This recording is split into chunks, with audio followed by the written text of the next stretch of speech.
안녕하세요. 둔촌 주공 공사 중단 장기하에 갈등이 심해지고 있다고 하죠. 사실상 지금 현재 초유의 중단 상태가 벌어졌는데요. 이러한 일들이 문제는 둔촌 주공만의 문제가 아니라 전국에서 벌어지고 있는 일이라고 합니다. 누가 잘했고 누가 잘못했고 여러 가지 얘기들을 하겠지만 결국에는 공사비 정액이 되냐 안 되냐 인 거죠. 뭐 공사비가 늘어나지 않으면 지속되기 어렵다라는 게 현재의 상황인 거죠. 왜 그러겠습니까? 원자재 가격이 폭등하고 결국에는 하청이 하청을 주는 건데 그 하청이 돈을 받을 수 있는 여건이 안 되어 버리는 거죠. 뭐 돈을 남길 거다라고 생각하고 들어갔는데 여러 가지 이유들 때문에 돈이 남는 게 아니라 마이너스가 나는 상황이 되니 그냥 멈추는 거죠. 그리고 저렇게 멈추게 되면 순식간에 다시 재개되기는 어렵다라는 거죠.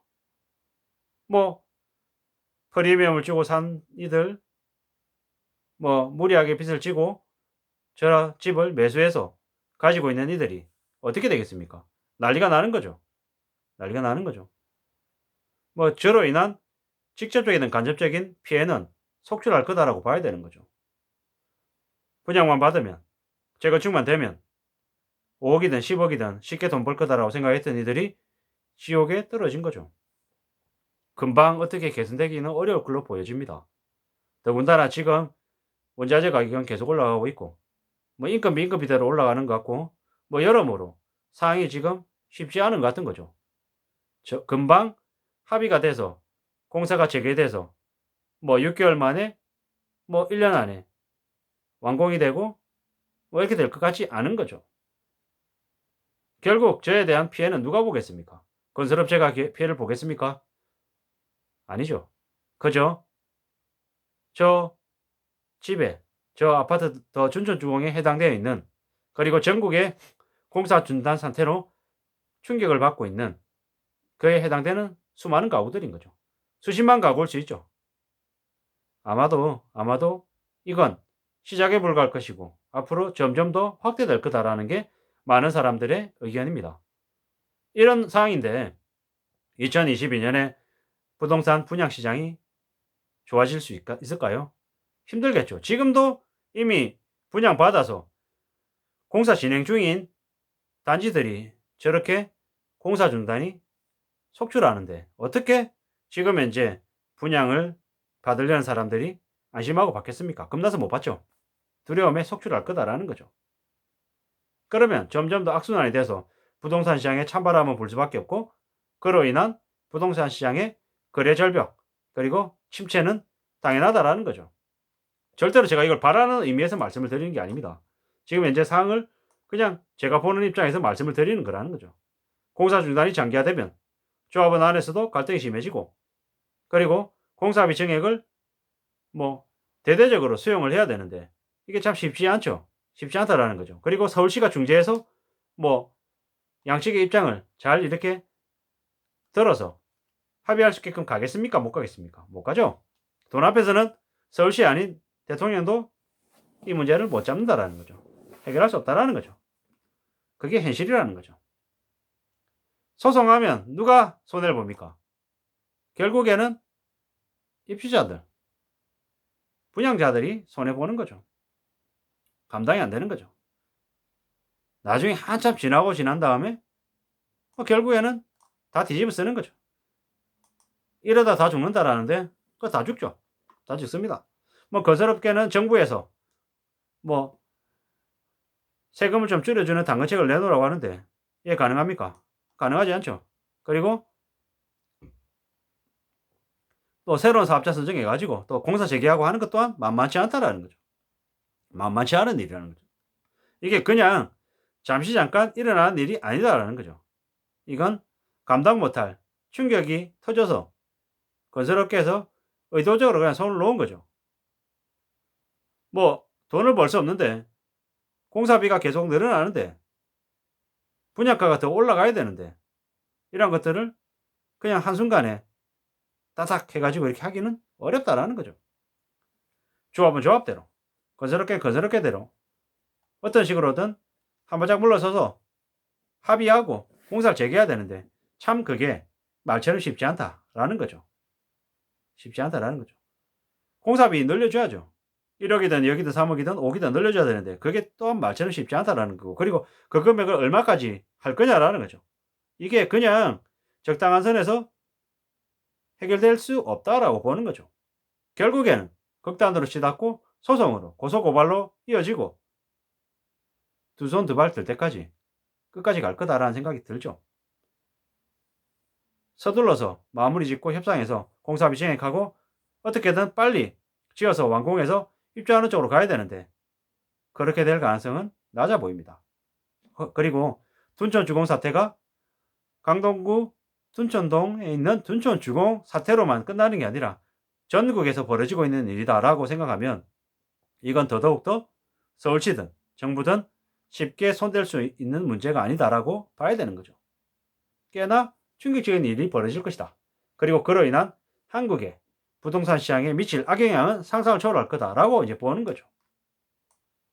이 때문에 그냥 둔촌 주공 아파트에 그냥 공사가 그냥 중지됐다. 이걸로 그냥 가는 게 아니라 우리의 부동산 시장에 초토화가 있을 거다로 이제 봐야 되는 거죠. 꽤나 어려운 거죠. 꽤 무서운 일이다라는 거죠. 앞으로 저렇게 소송전으로 가고 현장에 경매 넘어가고 조합원들은 인당 수억 원에서 그 이상의 자산을 잃게 되고 온갖 아수라장, 혼돈, 지옥이 벌어진다라고 봐야 되는 거죠. 결국 최악의 상황으로 갈 것 같다라고 이제 보여지는 거죠.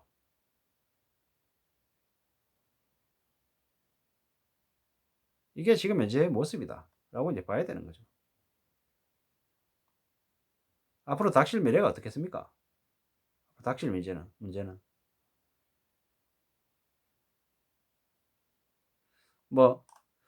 앞으로 서울 아파트는 2, 3년간 하락이 없다. 이런 개소리하는 이들이 아직도 있습니다. 저는 반대로 말씀드리겠습니다. 서울의 아파트 가격이 하락하든 유지가 되든 사람들이 관심을 안 가질 것이다. 상관 안 할 것이다. 라고 이제 말씀드리고 싶은 거죠. 아파트 가격 하락 안 하겠죠? 왜? 어차피 그 업계에서 조작해서 호가로 신고가 행렬해서 떠받들고 있는 가격이기 때문에 절대 정상적인 가격이 아니기 때문에 그러겠죠. 실제로는 어떨지는 좀 두고 봐야 된다는 거죠.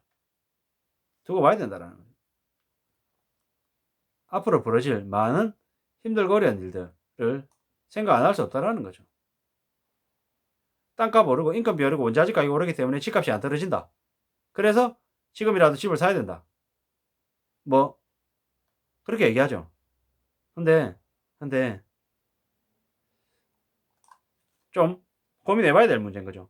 지금 둔촌 주공 사태 저렇게 된 게 문재인 정부 기간에 부동산 정책을 잘못해가지고 저 모양이 됐다. 저렇게 얘기하는 이들도 있는데 문재인 정부에서 잘못해서 부동산 정책 때문에 저렇게 됐을 수도 있죠. 근데 더 중요한 건 뭐다?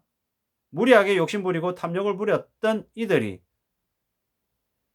감당 못할 빚을 졌다라는 거.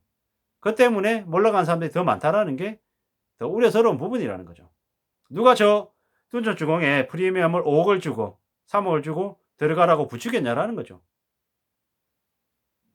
정상적인 부동산 시장이었냐? 물론 문재인 정부가 부동산 실거래가를 그냥 신고제로 해서 엉망이 되게 만든, 그걸 바로잡지 못했던 책임 분명히 있고 부동산 시장을 바로잡겠다고 입으로만 떠들었지만 부동산 정책 개판 쳐가지고 부동산 시장을 엉망을 만든 잘못을 분명히 가지고 있습니다. 그에 대해서는 제가 문재인 정부의 부동산 정책을 두둔할 생각은 단 1도 없고요. 잘했다고 절대로 말하고 싶지 않고요. 잘한 거 없고요. 다만 우려스러운 건 둔촌 주공 사태로 인한 공사 중단 사태로 인한 어려움을 겪는 사람들이 꽤 많을 거다. 그들이 어떤 삶을 살 거냐. 몰락하고 자살하고 뛰어내리고 아마 엄청난 충격을 겪을 거다라는 거죠. 그리고 그게 둔촌 중공 사태로만 끝나는 게 아니라 전국에서 벌어지는 일일 거고, 그러면 그들이 얼마나 아비규환에 빠져서 충격에 휩싸여서 살 거냐라는 거죠. 그냥 저 사람은 남의 일이니까 그냥 그러든지 말든지가 아니라 우리들 모두에게 미칠 영향은 상상을 초월할 거라는 거죠. 무서운 얘기죠. 겁나는 얘기라는 거죠. 그리고 이런 말씀을 드리는 건 함부로 빛내거나 욕심을 부리지 말아야 된다는 말씀을 드리고 싶은 거죠.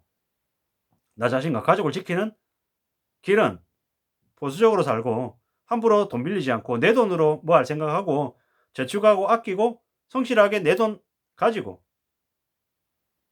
내가 감당할 수 있는 범위 안에서 집을 사든 주식을 사든 자동차를 사든 뭘 사든 궁리해야 된다라는 거죠. 빚지고 뭘 할 수 있다라는 생각은 절대 안 하는 게 낫다라는 말씀을 드리려는 의도에서 던져주고 사태의 이야기를 끌고 왔습니다. 아무쪼록 절대로 빚을 지지 않는 삶을 살기를 바랄 뿐입니다. 고맙습니다.